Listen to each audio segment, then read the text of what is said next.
Welcome everyone to episode 103 of Raw Sport. My name is Ahmed Al-Houli. We're back with a massive episode with the man himself, AFL legend Stevie Baker.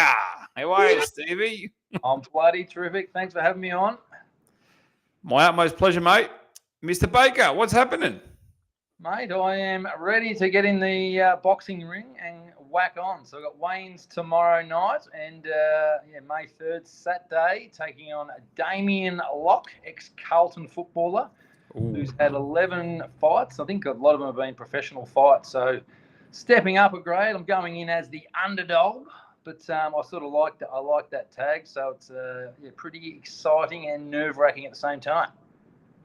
Big challenge ahead. He's had 11 fights. You've only had one. What do you take out of your last fight? Well, I think obviously a little bit of experience. I learned what not to do. Probably gassed myself in the first round or two. Didn't breathe. I think I held my breath for the first 2 minutes trying to knock Brody Holland. And so I've learned a lot just in the last 8-week camp, just on relaxing and breathing and trying to have a little bit more fun rather than sort of gritting the teeth and what I'm used to. So I think I learned a lot just from that one fight. But obviously, knowing Lockie's had 11 fights, it's a little bit daunting. I've watched him one of his replays, and he looks very sharp, very good on his feet, very fast. So I think it's going to be. I'm going to have to win by knockout. That's going to be the game plan. Wow. You're known for your toughness on the footy ground. How has that transitioned with you into the boxing ring? Well, I've always been a competitor. So I think ever since I was a young fellow, I grew up being the shortest kid in class. So I was used to facing adversity and going through it. And obviously with 12 years of chasing around some of the best players in the AFL, it was a tough job, but I sort of learned to dig deep when you're really stuffed. Which boxing is a very eye-opening sport, very humbling sport. You can absolutely gash yourself in 1 minute. When I first heard 3 times 2-minute rounds, I thought easy.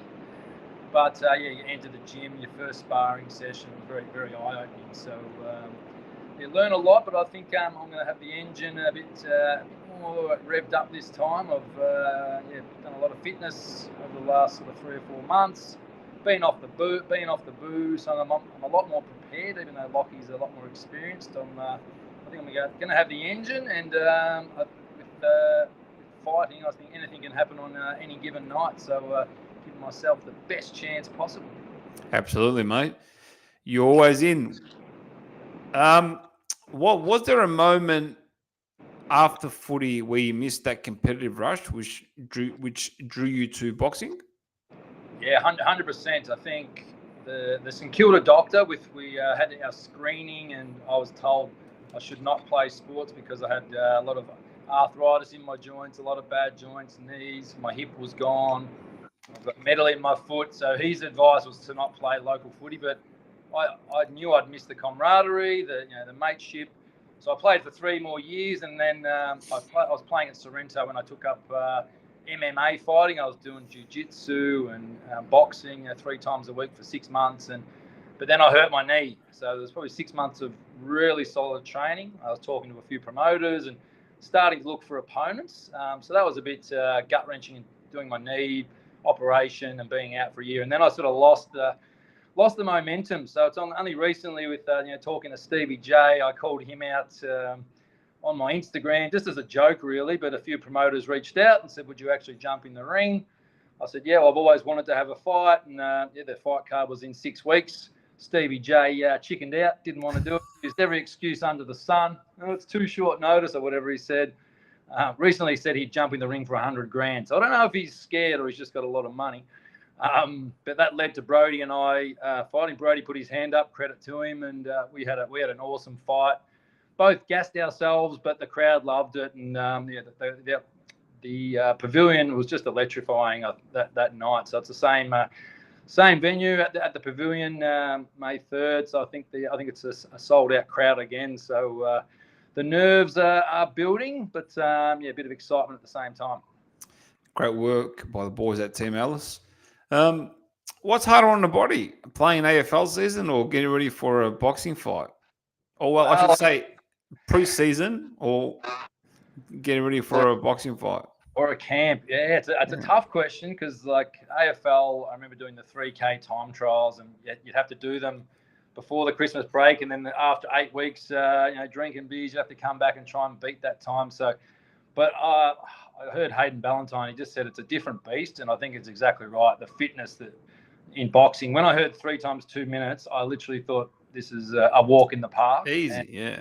Yeah, and Anthony Topic, he's my trainer down at Team Alice. He said, hit the heavy bag hard as you can for 2 minutes. And I was, going really hard. And 30 seconds in, I was gassed. And then I had another 2 times 2 after that. And I couldn't lift my arms. I couldn't breathe. And so in 6 minutes, I totally drained my engine 100%. So it's a different fitness. And when you're in the ring sparring, it's different again. I got in the ring with Clay Smith, and I thought, I was pretty tough until I walked into Team Alice and Mitch Leake, who's going for a world title Saturday night as well.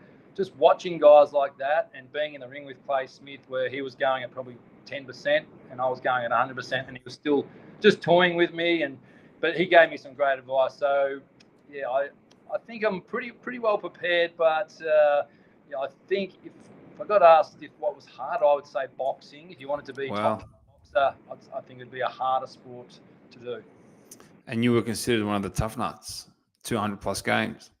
Yeah, well, right, like AFL, obviously you get hit and you get a few injuries, but in the training, it's a lot of long distance. Even though we did some short repetitive stuff, just boxing, I know when I'm sparring at the end and you can't lift your arms and you've got someone trying to punch you in the face, the nerves and the legs going jelly. It's just different. In football, if you get stuffed, you can get subbed off. Someone fresh can come on. When you're stuffed in boxing, the other guy's trying to knock you out. So it just brings extra nerves, extra pressure when you're in the ring and it's only you facing that other opponent.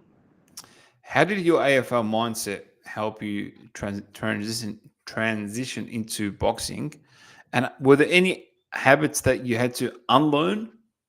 Well, I think I was known as a bit of a troublemaker in footy, but I sort of grew up on the mean streets of Colac, and I always hated to lose. So I think I got reported a lot. I had a strong mentality, I suppose, where I would be very, very stingy with my opponent. If they got one possession, I would be filthy on myself. So I remember I had a mindset where I psyched myself up so much, thinking, if my opponent gets a touch of the ball, my family's going to die. That's what I'd get. And then I would go psycho. And that's when I'd get reported. I would wind myself up so much when I was trying to beat an opponent because I hated letting the team down. But so I think that mentality, just, do or die, I hope we'll get the job done. Do you feel the media in Australia underestimates how tough of a sport boxing is and how great of a sport it is? Yeah, well, personally, I've watched like some main events in the past, and and then I was sort of leaning towards liking MMA. Just think, because they're tougher. Because if UFC buzz, yeah, if they met in a street fight, the UFC guys would win. So I was leaning towards UFC. But once you're in a boxing ring, they call it the fine art or the science of boxing. Once you're in there and you get it, and you think, shit, there's so much more. So now I watch boxing on TV now, and I'm just, you're blown away, and you respect the sport a lot more because you know how hard it is, and all the science, not the science, but all the techniques behind it and how good they actually are. So I'm sort of going back and watching old fights now. I'm watching Floyd Mayweather and watched, was it Chris Eubank? Watch Eubank that. Jr. It's just unbelievable, the build-up with his father coming back. And so I'm really getting into boxing at age 44, just because I know how hard it is and how much I respect the sport now. You are officially invested. I'm invested. So being around, Team Alice Gym, I've just loved the atmosphere down there, and watching guys like Mitch Leake get in the ring and just think, how good's this sport. So I actually can't wait, even for my own fight, but just to watch the other fights on the night. You've got your mates that you've trained with, for 3 or 4 months, all fighting. And so really invested in boxing now. And I hope, I hope I get the W, but if not, I'm going to go on and have at least 3 or 4 more fights before the body shuts down on me. I'll be calling out some opponents. I think after the fight, I've got a few in mind. Boomer Harvey just won a fight against Hayden Ballantyne. It's a good local fight. Yep, and I've got a few other people in mind. Jeff Farmer was there. We had some good tussles. He probably owes me for a headbutt that I gave him. And Stevie Johnson, if he stops ducking me, he can have it as well. He's scared of you. I reckon he's scared. 100 grand. He's scared of you, yeah. Yeah, I reckon. Stevie. Yes. You've done a lot of media this week. AFL media. Oh. Well, it's not really AFL, but it's Yeah. It's the media that covers AFL. What's been the feedback like? No, I always get good feedback. People sort of being surprised because I was obviously known for my thuggery, but now recently I do a lot of work with mental health and talking about resilience. I do a lot of talks at schools. I've written a children's book about bullying, so I'm trying to use my past to sort of what not to do. So yeah, people coming to me saying, "I'm surprised you're actually into mental health when you caused a lot of people probably bad mental health back in the day." But I've had such a great response. Yesterday I was on 3AW, Triple M, and another radio show. And so I've had a great response, and a lot of people wishing me well for the fight, and even opposition supporters, Collingwood supporters, are even saying good luck. Wow. I hated you as an AFL player, but good luck in the fight. I love what you're doing, kind of thing. So it's been a great response so far. You were also on the AFL Footy show on Channel 9. Oh, the Footy show, yes. Got that. All competition, which I lost. I let the North Melbourne ruckman win just because I didn't want to make him feel bad. So I let him win, of course. Otherwise, you would have another loss, which... So do you feel that the AFL world's got behind you more this fight? Yeah, I think they have. Obviously, they've got me on the shows and they're promoting. And I think boxing...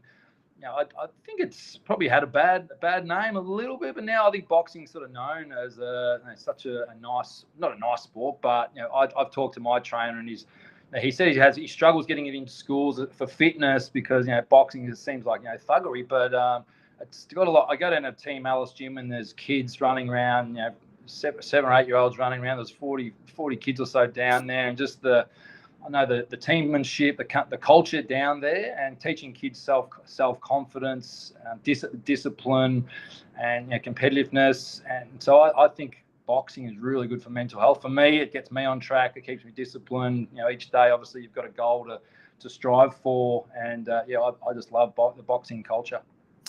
In New South Wales, there's that connection between rugby league players and boxing. A lot of them come out and have fights. Do you think we're going to see a bit of a trend now? I think with AFL, sorry, to be more clear. I think so, yeah, because we had the gather round last year, and it got a huge response. People are still talking about the gather round fights. So obviously we had Barry Hall took up boxing. I remember holding the pads for him back in the St Kilda days, and I remember really breaking my arms with the power he had in behind. But I think obviously Hayden and Ballantyne and Boomer Harvey got in there on Saturday, and that had some amazing coverage. So I think the more it happens, if I call out someone like Kane Corns or Nathan Brown or Dane Swan, actually I think Dane Swan, I heard he was all right, but at boxing. But I think obviously the big names are getting involved in boxing, and so I think it's getting sort of well known. Well, hopefully we can see you for a few more fights. You've been through 2 training camps now. What's been the biggest surprise?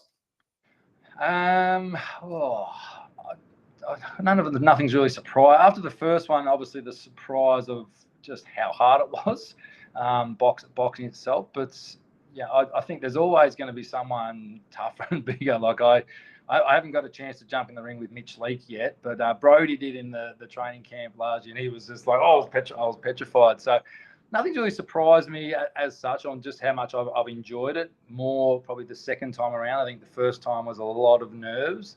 Now I'm just really enjoying the journey, enjoying being around the boys and the camaraderie in the gym. Like I miss being part of a team, and I think that's what Team Alice have done. They create a great family culture down there. People that have been through mental health problems. Even I had my share over the last couple of years, and being around positive good people, disciplined people. It's just a great place to be. Wow.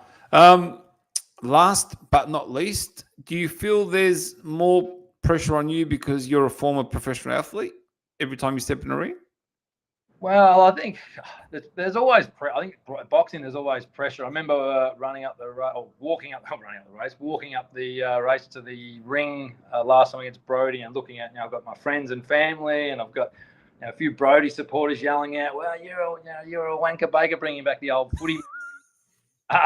So I think there's always going to be pressure because you've got a lot of eyes on you. And boxing, I think, I said at the gym yesterday when I was just doing some technique stuff, I said, I feel like I'm preparing for a grand final. I'm just as nervous as I was, about to run out in front of 100,000 people in 2009, my first grand final. It's that kind of nerves because you're going to be out there by yourself, which is a lot different. Obviously, you walk to the ring with your trainer and a few cornermen, but then you're in the ring by yourself and you hear that bell. I remember it makes your legs go a little bit jelly the first time. So hopefully I'm over those nerves, but I feel a lot more pressure. I felt pressure in the AFL because I know I had a hard day each time taking on the other team's best player, but this is a different kind of pressure because all eyes are on you 100% of the time. You're not, you can't pass the buck to anyone.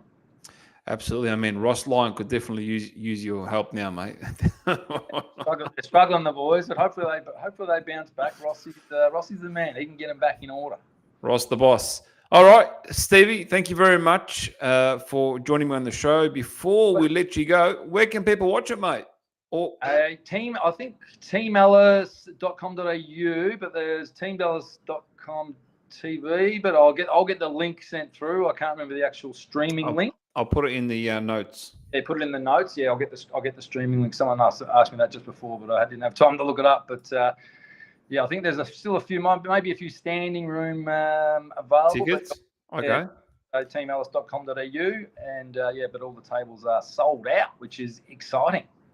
Very good news. Ladies and gentlemen, Mr. Steven Baker, thank you very much for joining me on Raw Sport, and all the best, my friend.